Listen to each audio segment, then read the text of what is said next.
আসসালামু আলাইকুম।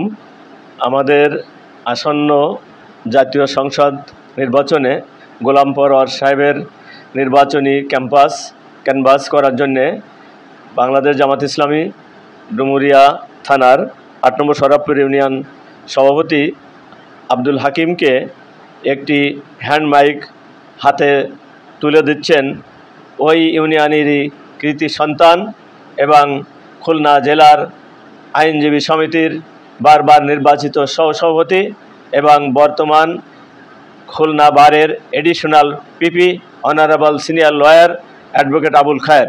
পাশে উপস্থিত আছেন গোলাম পরোয়ার সাহেবের রাজনৈতিক সচিব এবং ঢাকা কল্যাণ সমিতির খুলনা ক্লাবের অনারেবল সভাপতি জননেতা সর্দার আব্দুল ওয়াদুদ।